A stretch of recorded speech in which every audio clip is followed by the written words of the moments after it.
अब एक वाकया सुन लीजिए। आपने एक शहर का नाम सुना है ग्वालियर? सुना है? सुना ग्वालियर? हाँ, वहाँ ख्वाजा गुलाम गौस ग्वालियर की मज़ार शरीफ है। ख्वाजा गुलाम गौस, नाम बताएं भाई। ख्वाजा, कोई दिक्कत तो नहीं? ख्वाजा गुलाम गौस की मज़ार शरीफ है ग्वालियर में। उन्हीं की मज़ार शरीफ के बगल में अकबर जो बादशाह था, अब तो कुछ भी ना रहा। अकबर बादशाह में नौ, उसके पास 9 रतन थे। अकबर, ओके, ये बीरबल, अबुल फजल फैजी, ये तानसेन, सब उसी के ग्रुप के लोग थे। हाँ, समझ गए हो? अभी तक खिचड़ी पकती है बीरबल की, समझ रहे आप? तानसेन अकबर बादशाह के 9 रत्नों में से था। लेकिन ख्वाजा गुलाम गौस ग्वालियर की मज़ार शरीफ पर मुशर्रफ बाई इस्लाम हुआ था। आज उनकी मज़ार शरीफ के करीब में खादिम बन के लेटा हुआ है तानसेन, जो बहुत ज़बरदस्त गिटार बजाने वाला था। ठीक है। और ग्वालियर बड़ी तारीखी ज़मीन है, सिखों का एक बड़ा धार्मिक स्थल है। राजा मानसिंह का किला है। औरंगजेब आलमगीर ने अपने भाई को फांसी वहीं दी थी, मैं गया वहाँ।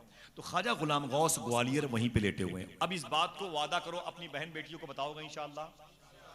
बोलो बोलो, बताओगे इंशाअल्लाह? यार किसी भी होटल में बैठ के 4-4 5-5 चाय पी डालते हैं और नाम तक नहीं लेते हुसैन घर वालों का। कभी कभी हुसैन की बातें भी कर लिया करो यार। अखबार पर तबसरे होते रहते हैं, अखबार पर बहस होती रहती है। स्पोर्ट्स ले लिया, सियासत ले ली, मौसम विभाग ले लिया, हेडिंग ले ली, पूरी दुनिया के लिए परेशान है। कभी हुसैन के लिए 2 आंसू किसी दुकान में बैठ के बहा लिया करो यार। कोई बात याद हो तो बता दिया करो, इसे याद रखेंगे इंशाअल्लाह। बात कहां की हो रही है? कहां की? बुजुर्ग का नाम क्या है? गुलाम गौस। बोले गुलाम गौस। लेकिन याद कीजिए, बड़ी काम की बात है, कोई दिक्कत नहीं। ख्वाजा गुलाम गौस ग्वालियरी अपनी 6 साल की नवासी, नवासी समझ गए? नवासी के साथ में सफर कर रहे थे। 6 साल की नवासी के साथ सफर कर रहे थे। इसके बाद बस 1-2 बातें करूंगा उस बार, ठीक है भाई? जहमत तमाम, आप तकलीफ न हो आप लोगों को। ख्वाजा गुलाम गौस ग्वालियर अपनी 6 साल की नवासी के साथ सफर कर रहे थे।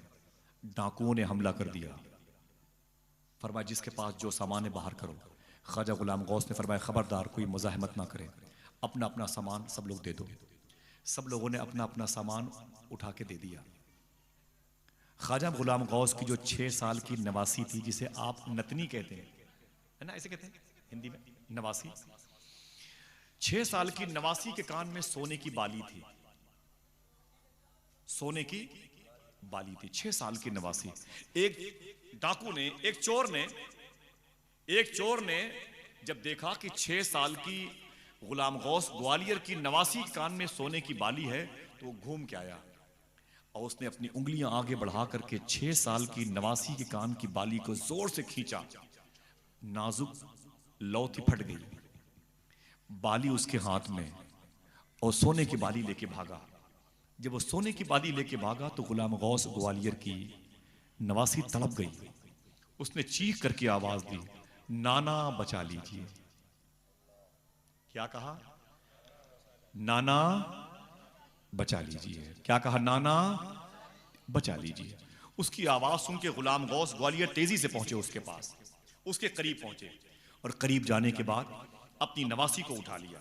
खून उसके कान के लौ के पास से तेजी से निकल रहा था। उसके कपड़े खराब थे, इनके भी खराब हो गए। वो गोद में ले लिया। जाहिर सी बात है, नाना अपनी नवासी से मोहब्बत करता है। क्यों? ये भी हुजूर की सुन्नत है। हुजूर ने किया, जो किया हुजूर ने वही तो कानून बनेगा ना भाई। हाँ, अल्लाह अकबर, अल्लाह अकबर। सरकारे गुलाम गौस ने अपनी नवासी को उठा लिया। बोले बेटी क्या बात है? बोले नाना, उस डाकू ने मेरे कान की बाली को लेके भागा है। नाना बड़ी तकलीफ है मुझे, मैं तड़प गई, मेरी जान निकल जाएगी नाना, मेरी नाजुक लौ फट गई और मेरी प्यारी सी चांदी की और सोने की बाली चली गई और मुझे तकलीफ है, मेरा खून से कपड़ा तरबतर हो गया है। इतना सुना तो गुलाम गौस ग्वालियर को जलाल आ गया। अल्लाह के वली थे और बगैर खुदा से पूछे हुए अपने पावर का इस्तेमाल कर दिया। सुन ले, ना सुना होगा, मेरी खुद लाइफ इतनी नहीं सुनी मैंने, किसी से नहीं सुनी ये बातें, मैंने किसी से नहीं सुनी। दुनिया में 200 खतीब हैं। ये बात मेरे आका हुजूर शाह सूफी सुल्तान मैंने बताई थी। समझ रहे हैं आप? कहते हैं कि गुलाम गौस जलाल आ गया, अपनी ताकत का, अपने स्टेमिना का, अपने मुख्तार का, अपने पावर होने का इस्तेमाल कर दिया। खुदा से पूछा नहीं। मालूम क्या कहा? तारों में से एक तारे का नाम है मिर्रीख। मिर्रीख बोले, मिर्रीख नीचे आ, जितने डाकू हैं सबके सर को कलम कर दे। एक तारा राउंड लेता हुआ आया और सारे डाकुओं के सर को कलम कर दिया। उनके धड़ उनके सर से अलग हो गए, लाशें ठंडी हो गई। ये अपनी नवासी को लिए हुए थे। थोड़ी सी राहत की सांस ली। काफिले के लोगों ने अपना अपना सामान बटोरना शुरू किया था। खुदा की बारगाह से आवाज आई, ऐ गुलाम गौस, तूने इन्हें क्यों मार दिया? तूने इन्हें क्यों मार दिया? बोले, मेरे मौला ये डाकू थे। आवाज आई, रिस्क मैं देता हूं तो मैं ही इनके अमल को देखने का हकदार हूं। जमीन मेरी इस्तेमाल करते हैं, हवा मेरी इस्तेमाल करते हैं, पालता मैं इनको हूं। तुमने मार दिया क्यों? हय्य मैं हूं, जिंदगी देने वाला मैं हूं। तुम उम्मीद कैसे बन गए मौत देने वाले? तुमने अपनी ताकत का इस्तेमाल क्यों कर दिया? बोले, मेरे मौला ये चोर है, चोर। रब ने फरमाया, राजिक तो मैं हूं, रिस्क मैं देता हूं इनको। तुमने पाला मैं, तुमने क्यों मार दिया? तुमने क्यों मार दिया गुलाम गौस? मुझसे पूछा तक नहीं। अब जिसकी समझ में आए वो याद कर ले। अपनी माँ को, अपनी बहनों को, अपनी बीवी को, अपनी बच्चियों को बताओ कि हुसैन ने करबला में पावर का इस्तेमाल क्यों न किया। बिला वजह नहीं महफिल यहां पर है। मेरे दोस्तों के पास 4 पैसे बर्बाद नहीं थे, भीख मांग मांग के 2-2 रुपए जमा किया है, तब हुसैन के गम को जाहिर किया है। कोई तो बात होगी ना। इन नस्लों के दिमाग में ये चीज बैठ जाए कि हुसैन ने अपनी ताकत का इस्तेमाल क्यों न किया। समझ रहे मेरी बात? और क्या इनका दर्द है? क्या इनकी दुकान में इतने पैसे फालतू है? क्या इनके पास वक्त पास करने की कोई जगह नहीं है? क्या आपको बेवकूफ समझते हैं? ना ना ना ना ना। हुसैन के नाना भी आपसे मोहब्बत करते हैं और आप भी हुसैन के नाना से मोहब्बत करते हैं। उस मोहब्बत के इजहार का नाम मजलिस हुसैन है। हा? और क्या है भाई? इसका बेनिफिट आखिरत में मिलेगा इंशाअल्लाह। कह दो, दिल से बोलो इंशाअल्लाह। जिसने यहां झाड़ू लगाया उसको भी मिलेगा इंशाअल्लाह। जिसने यहां दरी चादर बिछाई, कारपेट बिछाया, उसको भी मिलेगा इंशाअल्लाह। जो नात मनकबत सुनने के इंतजार में है उसको भी मिलेगा इंशाअल्लाह। जो आना चाहते थे नहीं आए किसी वजह से, उनको भी इसका बेनिफिट मिलेगा। जो आके बैठे हैं, या मेरी माँ बहनें बैठी हैं, इंशाअल्लाह दुआ करें अल्लाह सबके माँ बाप की मगफरत फरमा दे। अभी नहीं समझ में आएगा इसका बेनिफिट, इसका बदल मैदान महशर में मिलेगा। आप तो कहोगे ये तो सामान मैंने झोले में जो निकलेगा ना आपके आंगन में, तो बीवी कहेगी ये क्या लाए हो? तो आप क्या कहोगे? मैंने तो इसे खरीदा ही नहीं था, ये कैसे आ गया? मैंने तो मंडी में इसे खरीदा नहीं, ये कैसे आ गया? खुदा की बारगाह से आवाज आई, ये मेरे हबीब की मजलिस में आने का सदका है। हाँ? मोहब्बत से कह दो लब्बैक या हुसैन। हाँ, सुभान अल्लाह, क्या शान इमाम अली मकाम की। दोस्तों, गम हुसैन से बड़ा कोई गम नहीं। ठीक, तकलीफ तो नहीं है ये सुनने में। कोई माने तो ना माने तो गम हुसैन से बड़ा कोई। सारे गम एक तरफ, सारे गमों का इमाम गम हुसैन है। हुसैन का गम गमों का इमाम है। सारे गम, बीवी बच्चे, ये टेंशन, ये कारोबार, ये हाथ पांव का टूट जाना, ये जितने भी टेंशन गम है ना, ये सब मुक्तदी हैं। हुसैन का गम इमाम है। समझ गया? फिर से कह दो लब्बैक या हुसैन। रब ने फरमाया, गुलाम गौस तूने इन्हें क्यों मार दिया? बोले, मेरे मौला मेरी नवासी के कान की बाली डाकू ने लेके भागा, इसलिए मैंने अपने पावर का इस्तेमाल कर दिया। अब जो अल्लाह ने फरमाया था उसे याद करोगे? याद करोगे इंशाअल्लाह? अपनी बहनों को बताओगे इंशाअल्लाह? अपनी बीवी को, अपनी बेटियों को, पड़ोसियों को बताओगे? खुदा कसम, कल ख्वाजा फखर की दहलीज पर बैठकर, वहीं पर किसी चाय खाने पर बैठकर कोई एक आदमी किसी एक आदमी से बता देना। कोई पूछे, यार रात मैंने आपको फोन किया था, आपने रिसीव नहीं किया। नहीं, रिसीव तो मैं इसलिए नहीं किया था कि हुसैन की बात चल रही थी। हुसैन की बात चल रही है। तो अच्छा, तो बयान क्या हुआ है? तो कहना, यार मुझे याद नहीं, लेकिन इतना याद है जब उनके गदा भर देते हैं शाहाने जमाना के। ये तो याद रहेगा ना भाई। हाँ? कुछ याद ना रहे यही काफी है। क्या बोले? मुझे कुछ याद नहीं, लेकिन इतना याद है जब उनके गदा भर देते हैं। मोहताज का जब ये आलम है, ये तो याद रहेगा ना इंशाअल्लाह। रब ने फरमाया गुलाम गौस तूने क्यों मार दिया? बोले मेरे मौला मेरी नवासी की कान की बाली नोच के भागा। अब अल्लाह का जुमला, मेरे भाइयों सुन लो, हुसैन की चीख की बात हो रही है, हुसैन के गम की बात हो रही है, हुसैन की लूटने की बात हो रही है, हुसैन के ज़बा होने की दास्तान की दास्तान का अक्स उसकी तस्वीर आपके सामने रखी जा रही है। इमाम ज़ैनुल आबदीन से उनके बेटे इमाम बाकिर ने पूछा था मदीने शरीफ में, अब्बू आप हंसते क्यों नहीं? आपने रो के कहा, बेटा अगर करबला में तुम होते तो मुझसे ये न पूछते। पूछो। हुजूर की बेटी मखदूम कायनात, उनके शौहर मौला अली, उनके बड़े बेटे इमाम हसन, उनके छोटे भाई इमाम हुसैन, उनके बेटे इमाम ज़ैनुल आबदीन, उनके बेटे इमाम बाकिर, उनके बेटे इमाम जाफर सादिक, उनके बेटे इमाम मूसा काजिम, उनके लाडले इमाम अदी रजा, उनके लाडले इमाम जवाद तकी, उनके लाडले इमाम अदी नकी, उनके लाडले इमाम हसन अस्करी, सबकी फाइल पढ़ के देखो, सबकी फाइल, एक और दो को छोड़ के सब शहीद हैं। अल्लाह का शुक्र है कि मैंने सबकी मज़ार पर हाजिरी दी है।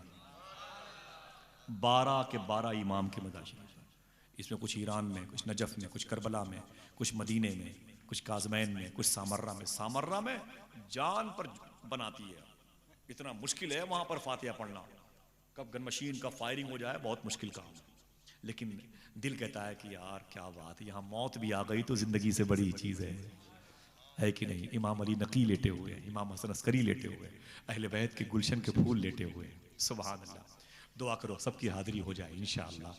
मेरे दोस्तों मैं गुजारिश करता हूँ ख्वाजा फ़ख्र की बारगाह में ये मांगना है इंशाअल्लाह। आज पैसे हैं आप उसे संभाल के रख लें, उन पैसों का सही इस्तेमाल कर दें। कल खुदा जाना पैसे हों जाने के लायक ना हो, जाने के लायक हों पैसे ना हो, दोनों चीज़ हो, हुकूमत का नज़रिया सही ना हो। समझ गए मेरी बात है कि नहीं? हाँ, मुंबई के एक साहब हाजी थे, उनको ठेल ठेल करके लोगों ने फार्म भरवाया, बड़े पैसे वाले थे मुंबई, ठेल ठेल करके लोगों ने पैसे भरवाए। बोले फॉर्म भरे यार, जाओ तुम मक्का शरीफ, इतने पैसे। वो सेठ सेठ सेठ लोग कहते हैं यार जा तू मक्का तो देख ले। और ठीक है, फॉर्म भर दिया, नाम आया, एहराम बांध के फ्लाइट में बैठ गए। देखो फ्लाइट में बैठ गए, जब बैठे तो फिरोज भाई उनके हार्ट में तकलीफ हो गई। फ्लाइट अभी रनवे पर है, मुंबई एयरपोर्ट पर है, अभी रनवे से आगे नहीं बढ़ा, उनके हार्ट में दर्द हुआ। उन्होंने कहा कि एयर होस्टेस से इधर आइए। बोले क्या बात है? बोले मेरे हार्ट में दर्द हो रहा है। तो बोले फ्लाइट को रोको, डॉक्टर बुलाया गया, फ्लाइट को रोक के डॉक्टर बुलाया गया। जब डॉक्टर आया उसने चेक किया, फरमाया कि इनको हार्ट अटैक हो सकता है, इनको उतार दिया जाए। अल्लाह अकबर, एहराम पहने हुए फ्लाइट से उतार दिए गए। अल्लाह अल्लाह अल्लाह, फ्लाइट से अब क्या किया जाए? बोले फ्लाइट जाने दो, तबीयत ठीक होगी तो दूसरी फ्लाइट से सामान उतार लिया गया, इलाज करवाया, 2-3 महीना हज हो गया, जा नहीं पाए। फिर अगले साल लोगों ने ठेल ठेल के यार हाजी साहब हज कर लो, अगले साल इत्तेफाक था, तबीयत खराब थी, अब कि तुम ठीक हो जाओ, जाओ। फिर फ्लाइट पर बैठ गए। खुदा की कसम ख्वाजा फ़ख्र की ज़मीन है, झूठ नहीं बोलता मैं, ख्वाजा फ़ख्र की बारगाह है, गरीब नवाज के बेटे की बारगाह है, हमारे मालिक की बारगाह है। अगर बुरा न मानो तो कह दूं, जिंदगी है गरीब नवाज, सांसें हैं गरीब नवाज, ईमान है गरीब नवाज, मेरी जान है गरीब नवाज। हाँ, जरा मोहब्बत से कह दो सुभान अल्लाह। मैंने ये बात अपने दोस्तों की मस्जिद से बताई थी, हिंदुस्तान पाकिस्तान के बंटवारे के मौके पर मुंबई में मखदूम माहिम शरीफ की बारगाह के सामने ख्वाजा कुर्बान अली शाह लेटे हुए हैं। उनसे उनके मुरीद ने कहा, हुजूर सब लोग पाकिस्तान जा रहे हैं, आइए हम और आप भी चलते हैं। सारे करीम लोग पाकिस्तान जा रहे हैं। आपने फरमाया जाने को तो जा सकता हूँ, लेकिन गरीब नवाज का दरबार छूट जाएगा। हाय हाय यार, जिस दरबार को ना छोड़ने के लिए लोग हिंदुस्तान से अलग नहीं हुए, उसी शहर में आप रहते हो। कह दो सुभान अल्लाह। हाथों को उठा के बोलो लब्बैक या गरीब नवाज, ऊंची बोलो लब्बैक या गरीब नवाज, फिर से बोलो लब्बैक या गरीब नवाज। जिस मस्जिद में आपको आपके पीर ख्वाजा उस्मान हारवनी ने मुरीद किया था, मैंने उस मस्जिद में कई मरतबे नमाज पढ़ी है। मोहब्बत से कह दो सुभान अल्लाह, सुभान अल्लाह। बड़ी शान है मेरे आका गरीब नवाज की, माशाल्लाह। बात चल रही है कि हाजी साहब जो है ना मौज़िया भाई, हाजी साहब फिर तैयार हुए। जब तैयार होके फ्लाइट में बैठ गए, एहराम बांध के फ्लाइट में बैठ गए। फ्लाइट जाके उतरा जिद्दा में, हाजी साहब एहराम बांधे हुए। कौन हाजी साहब? वही जो अगले साल ड्रॉप कर दिए गए। अब की पहुंच गए जिद्दा। जिद्दा से 80 किलोमीटर मक्का शरीफ। मक्के शरीफ में मिसफला एक मोहल्ला है, हजारों साल पहले का मोहल्ला है। इसी मोहल्ले में इब्राहिम अलैहिस्सलाम रहा करते थे, इसी मोहल्ले में अमीर हमजा सरकार का मकान था, इसी मोहल्ले में उमर फारूक आजम भी रहा करते थे, इसी मोहल्ले में सिद्दीक अकबर का मकान था। मैंने 2010 में उमर फारूक आजम के मकान का एरिया देखा है। बड़ा खुज्जू आदमी, बहुत घूमता रहता था, अकेले नक्शा लेके टहलता रहता था, मेरे मिजाज में है माशाल्लाह। तो मिसफला में बिन लादेन नाम की एक मस्जिद है, उसी मस्जिद के करीब के एक होटल में हाजी साहब गए, सामान उतारा गया, बस वाला चला गया, सामान अपने अपने कमरे में सेट कर रहे थे, चाबी इनके होटल की मिल गई हाजी साहब की, अपना सामान सेट किया। ये हुआ कि बस 5-7 मिनट सुस्ता लो, उसके बाद चलेंगे काबा देखने के लिए। काबा कहाँ है? जैसे ख्वाजा फखर की दहलीज, यानी अगर ये दीवार ना हो तो रोजा सामने है, रोजा ये दीवार ना हो तो रोजा, बस वही से था मामला। मिसफला मोहल्ला है, सामने काबा है, दीवार ना हो तो काबा नजर आ जाए। अचानक फिर हाजी साहब के सीने में दर्द हुआ। किस्मत की खूबी देखिए, टूटी कहां कमन, 2-4 हाथ जबकि लबे बाम रह गए। अल्लाह अकबर, अल्लाह अकबर। सीने में दर्द हुआ, मुस्तशफा हॉस्पिटल को बोलते हैं, डॉक्टर को फोन किया गया, इंडियन डॉक्टर आ गए, उनको एम्बुलेंस में रखा, जाना था काबे की ज़ियारत के लिए, चले गए हॉस्पिटल। वहां चले गए, 3 दिन तक इलाज चलता रहा। चौथे दिन तक बगैर कुछ किए हुए उनको वहीं से टी-शर्ट और पैंट पहना करके, लोअर पहना करके जिद्दा एयरपोर्ट पर लाया गया, उनका पासपोर्ट मंगवा करके, और फिर उनको जिद्दा से आने वाली दूसरी फ्लाइट से बंबई उतार दिया गया। 3 महीने के बाद वो मर गए। किस्मत की खूबी देखिए, टूटी कहां कमन, 2-4 हाथ जबकि लबे बाम रह गए। क्या दिल नहीं कहता काबा देखने का? बिल्डिंगें तो बनी हुई है भाई, घर तो बन गए, बाथरूम में इतनी कीमती टाइल्स लग गए, खुदा की कसम लोगों ने बाथरूम में इतने महंगे महंगे सामान इस्तेमाल किए हैं कि उससे कम पैसों में लोग मदीना देख सकते हैं। लेकिन क्या सोच है लोगों की। मैं, मेरी बीवी सफर कर रहे थे मदीने शरीफ में, एक बस पे एक लड़की बगल में बैठी थी मेरी बीवी के। मेरी बीवी उससे बात कर 2010 में, अल्लाह का शुक्र है कि 2010 में मदीने गया, 11 में गया, 12 में गया, 2-3 साल पहले भी गया, 13 में मैंने हुजूर की बारगाह में दुआ मांगी थी, हुजूर अपने यहाँ बुला लियो, अपने बेटे हुसैन के यहाँ भेज दो, नजफ अशरफ भेज दो, गरीब नवाज के यहाँ भेज दो। तो फिर सिलसिला बगदाद का चलने लगा, फिर बगदाद जाता रहा। एक साल में 3-3 मरतबे बगदाद चला गया, करबला गया, नजफ अशरफ गया। अल्लाह का शुक्र है, जो पैसे आए ना, खूब पैसे कमाए, जो पैसे आए वो सीधे बगदाद में, नजफ अशरफ में, करबला में खर्च हुए। दुआ करो अल्लाह हम सबको हमेशा बार बार करबला की ज़ियारत का शरफ अता फरमाए। जब बस से उतरे तो मैंने अपनी बीवी से कहा कि वो तुम्हारे बगल में जो लड़की थी वो तुमसे क्या बात कर रही है, तुम बहुत देर तो उससे बात कर रही थी। तो मेरी बीवी ने कहा कि मैंने उससे पूछा कि बहन हज पे आई हो? तो कहा हाँ। तो मैंने कहा तेरे बच्चे हैं? तो कहा नहीं। तो कहा कि रोने लगी। तो मैंने कहा क्यों रोती हो? तो कहा तुम्हारे। तो मैंने कहा मेरे बच्चे, छोटा सा बच्चा है, मैं उसे छोड़ के आई हूँ, 10 महीने का है, 11 महीने का, उसे छोड़ के आई हूँ, तुम्हारे बच्चे नहीं? तो रो रही थी। मैंने कहा रोती क्यों है? तो कहती है कि मेरी शादी अभी 2-3 महीना पहले हुई थी। मेरी बहनों सुन लो, शायद बातें आपके काम की हों। वो कहती है कि मेरी शादी 2-3 महीना पहले हुई थी। बोले फिर?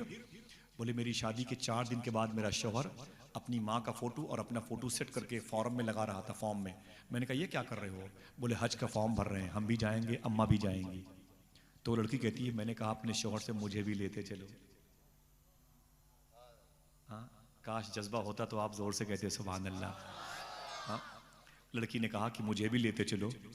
तो मेरे शौहर ने कहा कैसी बातें करती हो, सारे पैसे तो जेवरात में, कपड़े में, बारातियों के लेके जाने में, गाड़ी में, वलीमे में खर्च हो गए, कहाँ से लाऊं तेरे लिए हज के पैसे, अगले साल चलेंगे।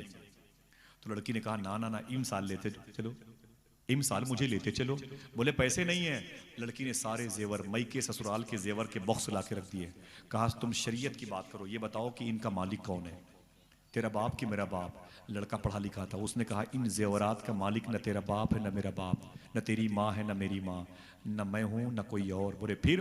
बोले सारे जेवरात की मालिकन अगर कोई है तो तू है। लड़की ने सारे जेवरात को कहा अय मेरे शौहर, अगर इसका मालिक मैं हूँ, इसकी मालिकन मैं हूँ, तो मुझे इन जेवरों को बेच के हुजूर का शहर दिखा दो। हाय हाय, जोर से बोल दें, ऊंची बोले, ऊंची बोले आप। लड़की कहती है मेरी बीवी से कि मैंने सारे जेवरात बेच दिए, सारी अंगूठियां मेरी खाली हो गई, अब मैं मदीने आ गई हूँ। फिर रो के बोली खुदा की कसम, जब से मैंने हुजूर का रोज़ा देखा है, जेवरात की याद तो बहुत आती रही, लेकिन जब गुम्बद खतरा देखा है तो दिल से आवाज़ आई बहुत सस्ता सौदा कर लिया है मैंने, अगर भी जान भी देनी पड़ती तब भी दे करके हुजूर का शहर देख लेते। आय हाय, बेकल उस शाही को लोगों ने जहर दिया था, ये मर जाए, हुजूर की नात ना पढ़ने पाए। बेकल ने उसके बावजूद भी नात कही बचने के बाद। कहते हैं जो मदीना हम भी जाते तो कुछ और बात होती, वहां जाके फिर ना आते तो कुछ और बात होती। मुझे जहर देने वाले बड़े कम नजर हैं आका, तेरे नाम पे पिलाते तो कुछ और बात होती। यहाँ मस्त मस्त झोंके जो एरम से आ रहे हैं, यही तैयबा से होके आते तो कुछ और बात होती। बात हुजूर के शहर की लाजवाब है, हुजूर का शहर लाजवाब है। मदीना देखने की जज्ब ख्वाहिश अगर पैदा हो गई तो दिल से कह दो सुभान अल्लाह। उठा लो हाथ, ऐ अल्लाह उठे हुए हाथों के मालिकान को अपने हबीब का शहर दिखा दे, शहर मुस्तफ़ा दिखा दे। जिस शहर में हसन पैदा हुए वो शहर दिखा दे, जिस शहर में हुसैन पैदा हुए वो शहर दिखा दे, जहाँ मखदूम कायनात आराम कर रही हैं वो शहर दिखा दे, जहाँ इमाम हसन लेटे हैं, इमाम ज़ैनुल आबदीन, इमाम बाकर, इमाम जाफर सादिक लेटे हैं, जहाँ हुजूर की चारों शहजादियाँ लेटी हैं वो शहर दिखा दे। दिल से आमीन कहो, तैयारी करोगे इंशाअल्लाह, दिल से बोलो इंशाअल्लाह। हाँ सुभान अल्लाह। बात कहाँ की निकली, कहाँ से कहाँ चली गई। अल्लाह अकबर। मदीने की निकली तो बात इधर की उधर चली गई। अल्लाह अकबर। ख्वाजा गुलाम गौस ग्वालियर ने कहा, मौलाना ज़िया साहब बोले कि आसिफ भाई तो बंद करने का नाम नहीं ले रहे हैं। सुभान अल्लाह।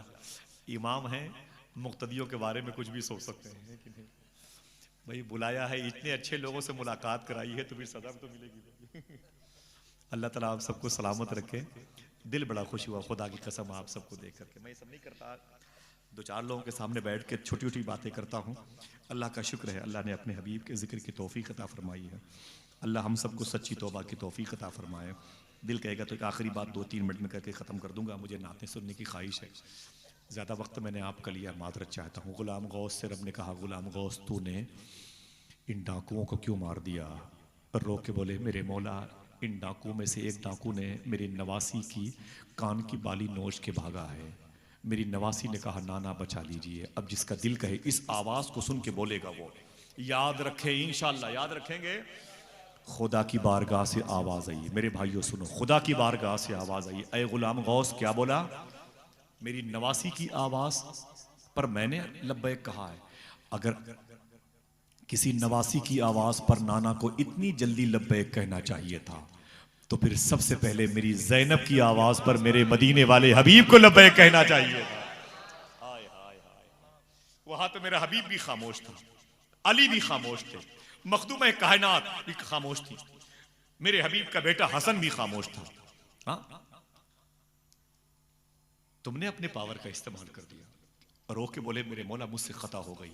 आवाज आई, मेरी विलायत की सर्टिफिकेट संभाल नहीं पा रहा, इसे वापस कर दे। रो के बोले, मेरे मौला जंगल की खाक छानी है तब मुझे मिला है, पेट पर पत्थर बांधा है तब तू मुझे मिला है, एक एक पैर पे खड़े होकर मैंने कुरान की तिलावत की है तब तू मुझे मिला है।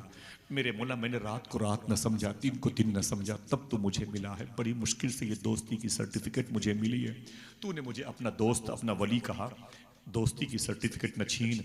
आवाज आई, ठीक है, अगर ये सर्टिफिकेट तू रखना चाहता है तो इसके बदले में 18 साल तक जेल में चक्की पीसने के लिए तैयार हो जाओ। तूने अपने पावर का इस्तेमाल क्यों कर दिया। समझ गए मेरी बात। अब समझ में आया कि हुसैन ने अपने पावर का इस्तेमाल क्यों ना किया, अपने नाना की उम्मत की मग़फ़िरत के लिए बचा के रखा। हाय हाय, अब तो कह दो लब्बैक या हुसैन, दिल से बोलो लब्बैक या हुसैन। एक आदमी जरा मोहब्बत से खड़े होकर एक नारा लगाए इमाम हुसैन की मोहब्बत में, है कोई?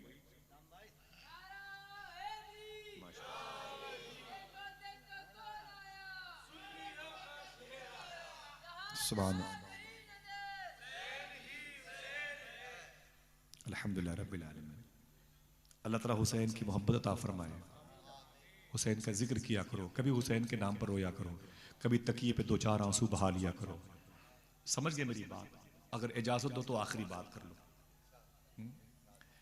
हाजी साहब ने सिर्फ इजाजत दी है तो हाजी साहब आप मेरे कमरे में आइए कि मैं सुना दूंगा, मैं तकरीर खत्म कर रहा हूँ। ये हुसैन है, मैं सरकार साबिर पाक में था। साबिर पाक की बड़ी शान है। अच्छा हाथों को उठा के बताओ कितने लोगों ने कलियर शरीफ की ज़ियारत की है।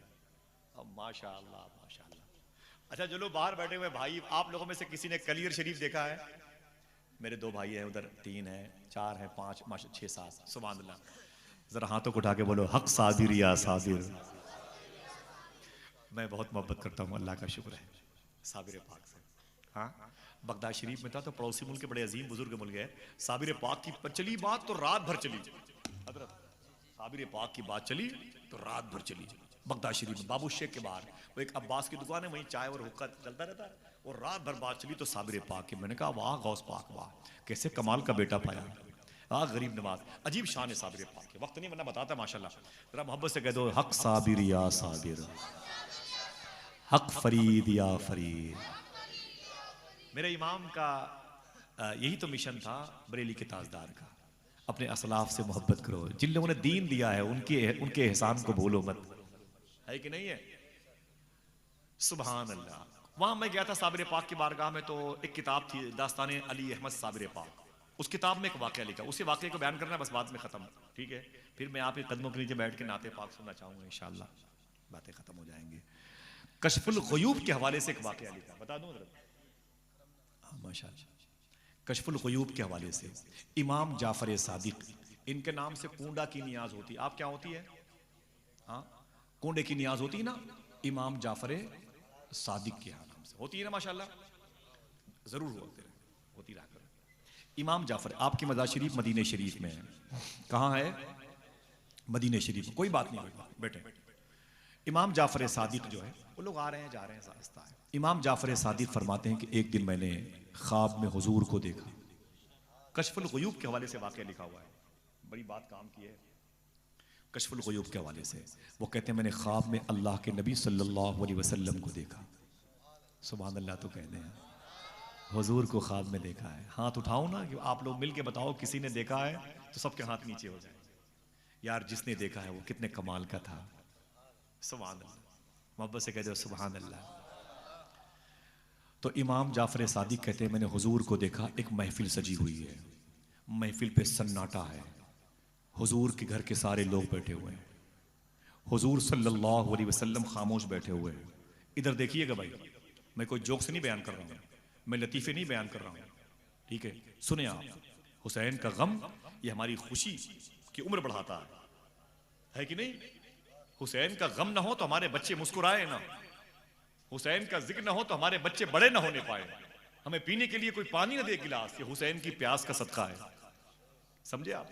ऐसे वैसे लोग नहीं थे ये हुसैन के घर के लोग, मौला अब्बास जैसे लोग थे भाई।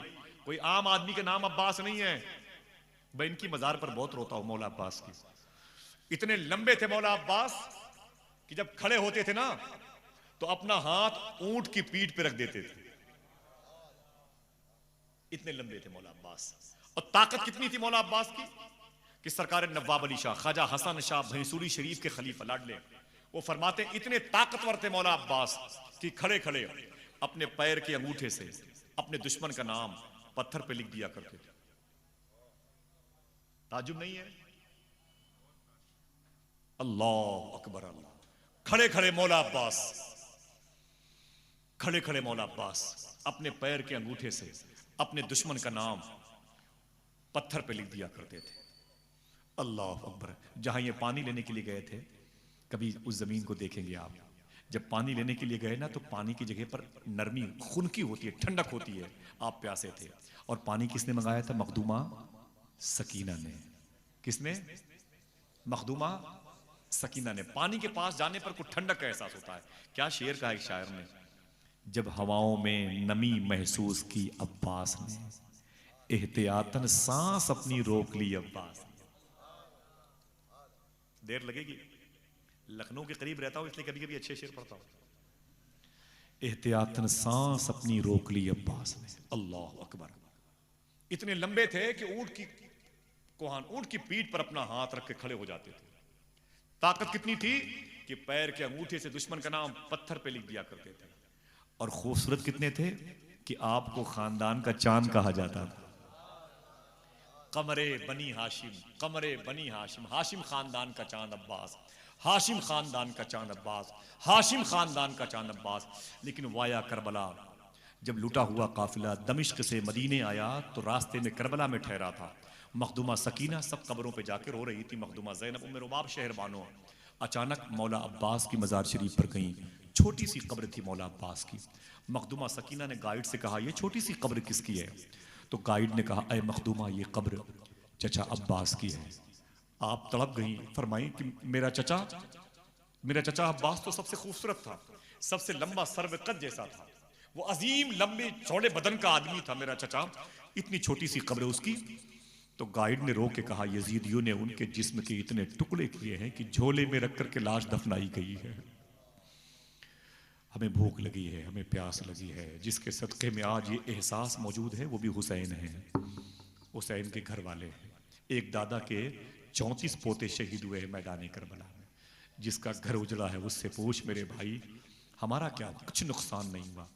हाँ, आधे घंटे अगर पानी न मिले तो बीवी को गालियां देते हैं, बच्चियों को गालियां देते हैं।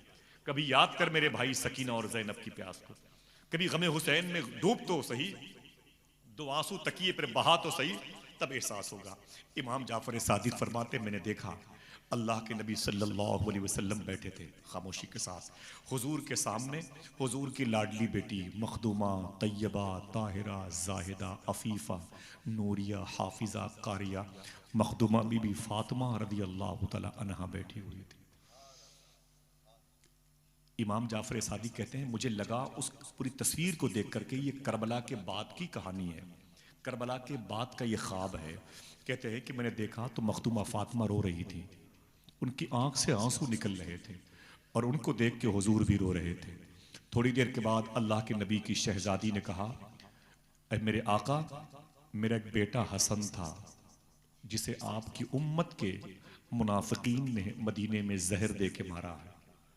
मेरा एक बेटा हुसैन था जिसे आपकी उम्मत के मुनाफिकीन ने करबला में दौड़ा दौड़ा के मारा है।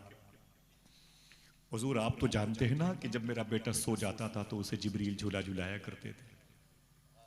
हुजूर आप तो जानते हैं कि मेरे बच्चों ने जब कपड़े मांगे थे तो जिब्रील सफ़ेद कपड़ा लेके आए थे। मेरे बच्चों ने सफ़ेद कपड़ा पहनने से इनकार कर दिया तो जिब्रील ने फिर हुजूर नाना आपकी बात पर अमल करते हुए जन्नत से कलर लेके आया था। हुसैन के कपड़े को लाल रंग में तब्दील किया था, हसन के कपड़े को हरे रंग में तब्दील किया था, जिसकी नाज बरदारी को फरिश्ते आ जाएं।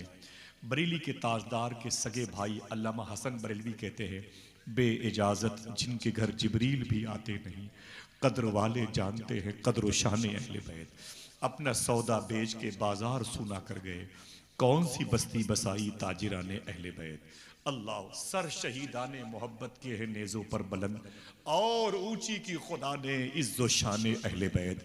मखदूम कायनात फरमाती हैं, इमाम जाफर सादिक कहते हैं, मैंने देखा कि हसन हुसैन की माँ रो रही हैं, उनकी आंख से आंसू निकलते, उनके मुबारक तैयबो ताहिर लिबास पर गिरते थे, वही आंसू जमीन पर जज्ब होते थे। आपने देखा रोते हुए फरमाया, अब्बू मेरा एक बेटा हसन था जिसको आपकी उम्मत के मुनाफिकीन ने मदीने में जहर दे के मारा है। मेरा एक बेटा हुसैन था जिसको आपकी उम्मत के मुनाफिकीन ने करबला में भूखा प्यासा दौड़ा दौड़ा के शहीद किया है। हुजूर और ये माँ बहनें हैं, अगर एक घंटा अपने बच्चों से अलग हो जाती हैं तो तड़पती हैं, ला मेरा बेटा कहाँ है, मैं उसे अपने गोद में रखना चाहती हूँ, उसे चलते हुए देखना चाहती हूँ।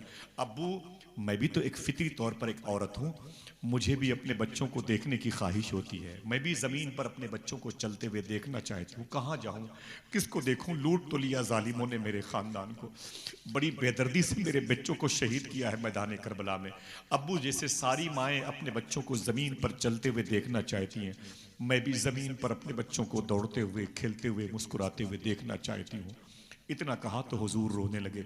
हुजूर की जब आंख से आंसू निकले तो इमाम जाफर सादिक फरमाते, हुजूर के मुबारक रुखसार के करीब आए, दाढ़ी शरीफ में जज्बे हुए, आंसू ज्यादा निकले तो दाढ़ी शरीफ से होते हुए हुजूर के जुब्बे पर गिरने लगे। हुजूर को रोता हुआ देख करके और जो खानदान के लोग थे वो भी रोने लगे। कहते हैं सन्नाटा था, हर कोई रो रहा था। इमाम जाफर सादिक कहते हैं समझ में नहीं आ रहा था क्या किया जाए, आका भी खामोश रो रहे हैं, मम्मा मखदूम कायनात भी खामोश रो रही हैं, सब रो रहे हैं, कब तक ये कहानी चलेगी। कहते हैं मैंने गौर से देखा तो आका करीम सल्लल्लाहु अलैहि वसल्लम के दाहिने रान मुबारक पर एक छोटा सा शहजादा बैठा हुआ था। फिर मैंने गौर से देखा तो हुजूर के बाएं रान पर एक छोटा सा दूसरा शहजादा बैठा हुआ था। ये दोनों शहजादे हुजूर के जांग मुबारक रान मुबारक पर बैठे हुए थे। किताब का नाम है कशफुल ग़ुयूब, दास्तानी अली अहमद साबिर पाक में ये वाक़या लिखा हुआ है, कशफुल ग़ुयूब के हवाले से लिखा हुआ है। समझ रहे हैं आप, इमाम जाफ़र सादिक कहते हैं बहुत देर तक सब रोते रहे, फिर मेरे दिल में ख्याल पैदा हुआ मैं इस खामोशी को तोड़ दूं, मैं अपने आका से मैं भी कोई सवाल कर लूं। मैंने कहा सरकार इजाज़त दे तो एक सवाल करूं। अम्मा ने सवाल किया है मखदूमा ने कि मेरे बेटे हसन का बदल चाहिए, हुसैन का बदल चाहिए। तो उनका जवाब तो अभी आपको देना बाकी है, आप मुझे सिर्फ इतना बता दें आपकी दाहिनी रान मुबारक पर जो बच्चा बैठा है ये कौन है, जो आपके बाईं रान पर बैठा हुआ है ये कौन है। अभी आपका दिल मचलेगा इंशाअल्लाह, आप हुसैन के बदल तक पहुंचोगे, हुसैन की तस्वीर तक पहुंचोगे, सोचोगे आप वाह गरीब नवाज वाह, तेरे गुलशन के फूल के क्या क्या मामलात हैं। हाँ, ख्वाजा कुतुबुद्दीन बख्तियार काकी को तूने अपना लाडला बनाया, उन्होंने बाबा फरीद गंज शकर पाक पट्टन को लाडला बनाया, उन्होंने जिसको अपना लाडला बनाया आज उसका जिक्र फैज़ तकसीम कर रहा है। इमाम जाफ़र सादिक फरमाते हैं आका कम से कम मुझे तो बताएं ये दोनों शहजादे कौन हैं। मेरे आका फरमाते हैं मेरे जाफ़र सादिक इधर आ। क्या पूछा? बोले हुजूर ये बताएं ये दोनों शहजादे कौन हैं। मेरे आका फरमाते हैं जो मेरे दाहिनी जानी रान पर बैठा हुआ है, जब ये पैदा होगा तो दुनिया इसे अब्दुल कादिर जिलानी कहेगी, और जब मेरे बाईं जानी बैठा हुआ है जब ये पैदा होगा दुनिया इसे अली अहमद अलाउद्दीन साबिर कहेगी। जोर से बोले, जोर से बोले, दुनिया इसे अलाउद्दीन अलाउद्दीन अली अहमद, सब बोला करो अलाउद्दीन, ऐसे नहीं सब बोले, चारों नाम लिया करो। मालूम है क्यों? अगर ये साबिर पाक की अम्मा फरमाती हैं मेरे बेटे को 4 दिन के बाद पैदा होना था, अल्लाह के नबी ख्वाब में आए, फरमाते हैं कि मेरी बेटी, मैंने कहा जी मेरे आका, फरमाते हैं तेरे शिकम से मेरा एक बेटा आने वाला है, उसका नाम अहमद रखना। साबिर पाक का नाम किसने रखा? हुजूर ने, मदीने वाले आका ने। हम लोग इंटरनेट पे देख रहे होते, अजीब फर्क है। साबिर पाक का नाम हुजूर ने रखा है। आपकी माँ फरमाती है पैदाइश से 4 दिन पहले हुजूर मेरे ख्वाब में आए, फरमाया मेरी बेटी तेरे शिकम से मेरा बेटा आने वाला है, उसका नाम अहमद रखना। क्या कोई न बोले? कम से कम कलियर जाने वालों आप तो बोलो भाई, अहमद रखना। फरमाते मैं बड़ी खुश हुई। फिर दूसरे दिन मेरे ख्वाब में मौला अली आ गए। कौन? हाथों उठा के बोलो नारे हैदरी। कहते हैं मौला अली आ गए मेरे ख्वाब में, फरमाते हैं मेरी बेटी, मैंने कहा जी हुजूर, फरमाते तेरे शिकम से मेरा बेटा आने वाला है, उसका नाम अली रखना। कितने हुए? ताज्जुब वाली बात है कि नहीं है? आपकी अम्मा परेशान हो गई, बेटा एक है कि दो है? वो टटोलने लगी, एक है कि दो है? हुजूर ने फरमाया अहमद रखना, मौला अली फरमाते हैं अली रखना, दो जुड़वा बच्चे हैं क्या? ताज्जुब में थी मौला अली सरकार के कहने पर। सरकार साबिर पाक की अम्मा बाबा फरीद की बहन मखदूमा तैयबा सुभान अल्लाह कहती हैं अब 2 रात और बची है, उस रात में गौसे आजम ख्वाब में आ गए। क्या नहीं आ सकते? हाँ, पीर मेहरली शाह के यहाँ वैसे आ सकते हैं तो ख्वाब में नहीं आ सकते? आप जैसे आशिक हो तो क्यों नहीं आ सकते? जरा हाथों को उठा के बोले लब्बैक या गौसे आजम, लब्बैक या गौसे आजम। कहते हैं कि वो गौस पाक मेरे ख्वाब में आ गए, फरमाते मेरी बेटी तेरे शिकम से मेरा बेटा आने वाला, तेरे शिकम से मेरा बेटा आने वाला है, उसका नाम अलाउद्दीन रखना। ताज्जुब ना हो तो फिर से बोल दो यार, उसका नाम। अब परेशान हो गई वो टटोलती, 2 को 3 नाम आ गए। बोले मेरे मौला ये क्या मामला है? ये 3 हुजूर ने अहमद कहा, मौला कायनात ने अली कहा, हुजूर गौस पाक ने कहा कि अलाउद्दीन रखना। अब आखिरी रात है, कल पैदा होना है, आखिरी रात है। सोई तो ख्वाब में मेरे आका गरीब नवाज आ गए। बोलो बोलो बोलो बोलो, मेरे आका हाथों को उठा के बोलो लब्बैक या गरीब नवाज। गरीब नवाज सरकार आ गए, फरमाया बेटी जी आका तेरे शिकम से मेरा बेटा आने वाला है, उसका नाम साबिर रखना। कितने हुए? सब लोग बोलो कितने हुए? साबिर पाक की अम्मा कहते परेशान हो गई, यार मेरे मौला ये क्या मामला है, एक बेटा है कि 4 है? ये नाम तो 4 पहले आ गए, वो किसका रखूंगी किसका हटाऊंगी? हाँ अगर एक होगा तो, 2 होगा तो कैसे करूंगी? कहती अल्लाह उसके रसूल की मर्जी थी, मेरे आका हसन हुसैन की मर्जी थी, मेरे घर में एक चांद जैसा बेटा पैदा हुआ। कहते उसे गोद में लेके सोचने लगी, हुजूर ने अहमद कहा, मौलाए कायनात ने अली कहा, गौस पाक ने अलाउद्दीन कहा, सरकार ख्वाजा पाक ने साबिर कहा, तो इसे कौन सा नाम दूं? कहती हैं खुदा की बारगाह से आवाज़ आई, ऐ मेरी प्यारी बंदी, कहती क्यों नहीं चारों नाम इसको दे दे, दुनिया इसको अलाउद्दीन अली अहमद साबिर पाक के नाम से जानती। अल्लाह अल्लाह, कितनी बड़ी असमत है। मेरे आका फरमाते, जाफर मेरे दाहिने रान पर बैठने वाला अब्दुल कादिर जीलानी है, बाएं रान पर बैठने वाला ये मेरा अली अहमद अलाउद्दीन साबिर है। ऐ मेरे बेटे सुन, अभी अभी मेरी बेटी ने सवाल किया, अब आपकी ज़हानत का इम्तिहान, बात खत्म, इजाजत दीजिएगा। फरमाते हैं मेरे आका, अभी अभी मेरी बेटी ने सवाल किया है कि अब्बू मुझे हसन का बदला चाहिए, मुझे हुसैन का बदला चाहिए, हसन का बदल, हुसैन का बदल। मदीने शरीफ में मेरी उम्मत के जालिमों ने, मुनाफिकीन ने मेरी बेटी फातिमा के जिगर के टुकड़े हसन को जहर दिया था। क्यों? उनका मकसद था कि हसन को जहर दूंगा तो हसन मर जाएगा, और हसन मर जाएगा तो फिर दीने हसन मर जाएगा, मेरा दीन मर जाएगा। उनकी प्लानिंग थी कि हसन को जहर दो ताकि दीन चुप हो जाए, दीन मर जाए, हसन मरे तो दीन मरे, दीन मुस्तफ़ा मरे, दीन हसन मरे। उन जालिमों को पता ही नहीं था कि इसी इमाम हसन से आने वाले वक्तों में जीलान में एक ऐसा शहजादा पैदा होगा, जब बगदाद में आएगा नाम तो उसका अब्दुल कादिर होगा, टाइटल उसका मोहिउद्दीन होगा, मतलब दुनिया उसे कहेगी अब्दुल कादिर मोहिउद्दीन है। मोहिउद्दीन का मतलब दीन को जिंदा करने वाले, दीन को जिंदा करने वाले। वो मदीने के मुनाफिकीन ने सोचा था हसन को जहर दूंगा तो हसन मर जाएगा, दीन मर जाएगा। उन जालिमों को पता ही नहीं था कि इसी हसन के बेटे के बेटे के बेटे के बेटे में अब्दुल कादिर मोहिउद्दीन का टाइटल पाके ये साबित करेगा कि जब उनके गदा भर देते हैं शाहाने जमाना की झोली, मोहताज का जब ये आलम है, मुख्तार का आलम क्या होगा। सुन मेरी बेटी सुन, जाफर तू भी सुन ले। 3 दिन तक मैदान करबला में यजीदियों ने मेरी बेटी के बेटे हुसैन को भूखा रखा, प्यासा रखा। इन जालिमों ने सोचा था कि हुसैन को भूखा रखूंगा हुसैन मर जाएगा, प्यासा रखूंगा हुसैन मर जाएगा, हुसैन के मरने से दीन हुसैन मर जाएगा, दीन मुस्तफ़ा मर जाएगा। इन जालिमों के चेहरे पर तमाचा मारेगा मेरा साबिर। 12 साल तक बगैर कुछ खाए हुए गूलर की शाख पकड़ के खड़ा रहेगा और ऐलान करता रहेगा, हमें दुनिया वालों 12 साल तक जब साबिर पाक मर नहीं सकता तो 3 दिन में हुसैन कैसे मर जाएंगे।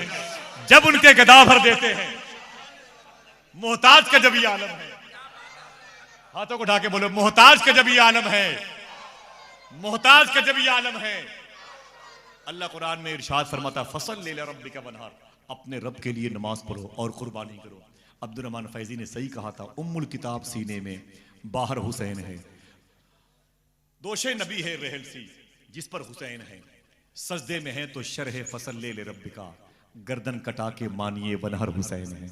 अगर जहमत हो तो हाथों को उठा के फिर वो शेर पढ़ लें, जब उनके गदा भर देते हैं। मोहताज का जब ये आलम है, मोहताज का जब ये आलम है, हाथों को उठा के बोलो लब्बैक या हुसैन, लब्बैक या हुसैन, लब्बैक या हुसैन। दिल बड़ा मुतमईन हुआ, देर तक वक्त मैंने आपका खर्च किया, तकलीफ के लिए मादरत चाहता हूँ। नातें मनकबतें ना हो तो महफिल अधूरी है। और फिर ऐसी आवाज़ के मालिकान बहुत अदब और बहुत एहतराम से अपने इन भाइयों से गुजारिश करता हूँ कि आपको बिठा करके मैंने इतनी देर तक बहुत अवामी बातें की हैं, मादरत चाहता हूँ। बहुत ही खूबसूरत आवाज़ के मालिक जनाब भाई मुहतरम मोहम्मद शरीफ पाली राजस्थान, उनके करीब मेरे भाई मोहतरम फिरोज हशमती साहब बैठे, सुनने के लिए तैयार हैं। फिर से हाथों को उठा के बोल लब्बैक या हुसैन, लब्बैक या हुसैन, लब्बैक या हुसैन। बहुत बहुत शुक्रिया। मैं गुजारिश करता हूँ अपने भाई से वो तशरीफ़ लाएं और खूबसूरत कलाम से इस मजलिस की कबूलियत की निशानी बन जाए।